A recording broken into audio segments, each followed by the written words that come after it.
आप देख रहे हैं पत्थरबाजी, आप देख रहे हैं हजारों गाड़ी जला दी गई, आप देख रहे हैं कई लोगों की हत्या कर दी गई, आप देख रहे हैं कई घंटे से गोली लगातार चारों तरफ पहाड़ियों से चल रही थी।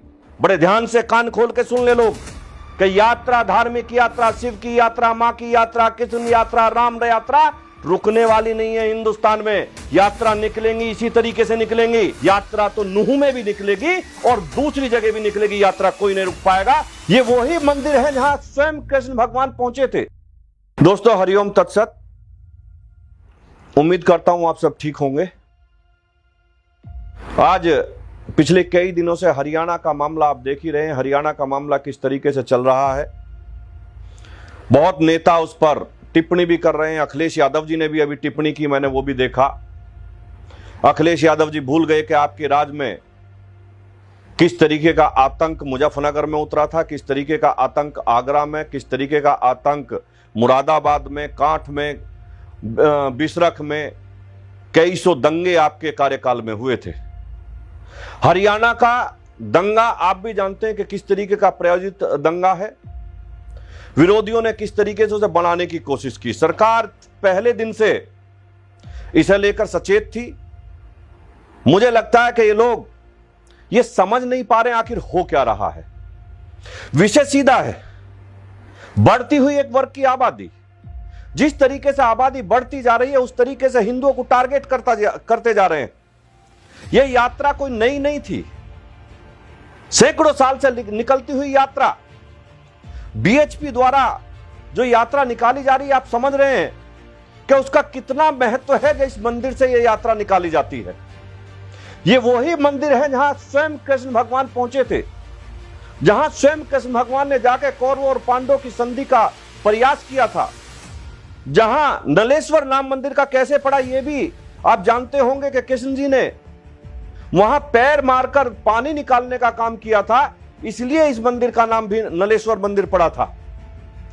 सैकड़ों सालों से चलती हुई यात्रा जिस तरीके से घेर के वार किया गया, वो एक दिन का कार्यक्रम नहीं था, वो एक बार का कार्यक्रम नहीं था। ये बहुत दिनों से तैयारी चल रही थी।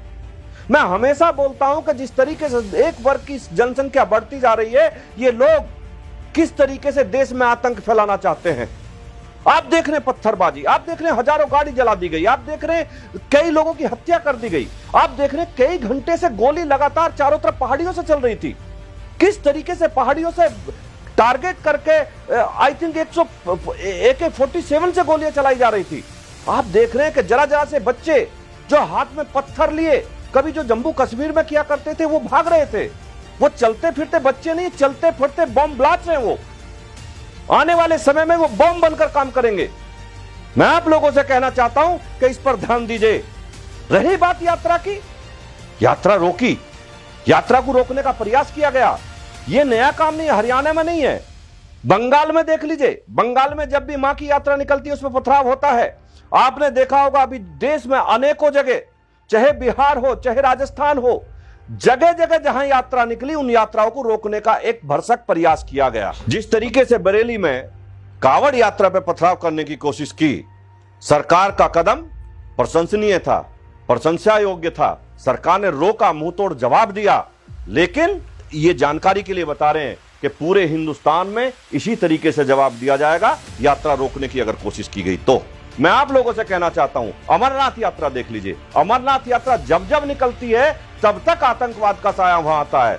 लेकिन जब से भारतीय जनता पार्टी की सरकार आई है, अमरनाथ यात्रा भी निकल रही है, बाकी यात्राएं भी निकल रही हैं। ये सरकार चाहे कांग्रेस की हो, चाहे समाजवादी पार्टी की हो, चाहे किसी और की हो, जब जब आती हैं यात्राओं पे बैन लगता है, कांवड़ पे बैन लगता है, कृष्ण जन्माष्टमी में बैन लगता है। नए नए तरीके के बैन ये लगाने की कोशिश करते हैं। लेकिन अब देश जाग चुका है, यहां का 100 करोड़ हिंदू जाग चुका है। अब किसी भी कीमत पर ये यात्राएं रोकी नहीं जा सकती। यात्राएं निकलेंगी, इसी तरीके से निकलती रहेंगी और निकलेंगी। हम लोग आपस में भाईचारे से रहना चाहते हैं, लेकिन आप भाईचारे से नहीं रहना चाहते, आप धार्मिक उन्माद फैलाना चाहते हैं। यात्रा निकलेगी, यात्रा तो नूह में भी निकलेगी और दूसरी जगह भी निकलेगी। यात्रा कोई नहीं रुक पाएगा। मैं आप लोगों से कहना चाहता हूं, लोगों से कहना चाहता हूं कि शांति बनाए रखें। मैं हरियाणा के लोगों से कहना चाहता हूं, शांति बनाए रखें। इन लोगों को जवाब तो दिया जाएगा और यात्रा निकाल कर जवाब दिया जाएगा। बहुत बहुत धन्यवाद। हरिओम तत्सत।